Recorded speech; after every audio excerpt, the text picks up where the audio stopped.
السلام علیکم۔ اگر آپ 7ویں جماعت میں ہیں اور 15 اگست کے لیے تقریر تلاش کر رہے ہیں تو یہ ویڈیو صرف آپ کے لیے ہے۔ تو چلیے شروع کرتے ہیں۔ محترم صدر محفل، قابل احترام اساتذہ اکرام، معزز مہمان گرامی اور میرے عزیز دوستوں، السلام علیکم ورحمۃ اللہ وبرکاتہ۔ کچھ بات ہے کہ ہستی مٹتی نہیں ہماری، کچھ بات ہے کہ ہستی مٹتی نہیں ہماری، صدیوں رہا ہے دشمن دور زماں ہمارا۔ آج میں آپ سب کے سامنے اپنے عظیم وطن ہندوستان کے یوم آزادی کے موقع پر اپنے خیالات پیش کرنے کی سعادت حاصل کر رہی ہوں۔ 15 اگست صرف ایک تاریخ نہیں بلکہ یہ وہ سنہرا دن ہے جب برسوں کی غلامی کے بعد ہمارا وطن آزاد ہوا۔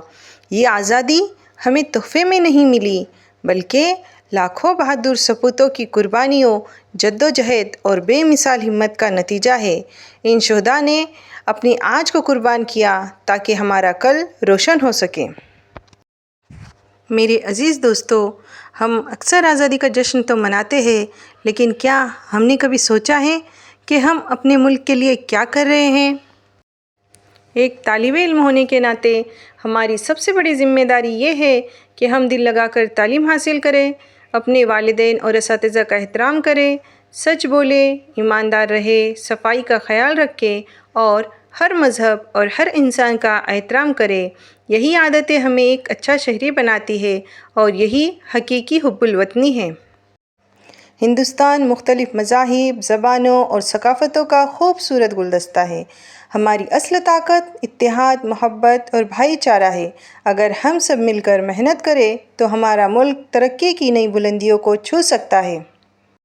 آئیے آج یوم آزادی کے اس مبارک موقع پر ہم سب یہ عہد کریں کہ ہم اپنے وطن کی عزت کریں گے، اس کے قانون کی پابندی کریں گے، ماحول کو صاف رکھیں گے، نفرت نہیں بلکہ محبت پھیلائیں گے اور اپنی محنت سے ہندوستان کا نام پوری دنیا میں روشن کریں گے۔ ہم عہد کرتے ہیں وطن کا مان بڑھائیں گے، ہم عہد کرتے ہیں وطن کا مان بڑھائیں گے، محنت، علم اور اخلاص سے ہندوستان سجائیں گے۔ شکریہ۔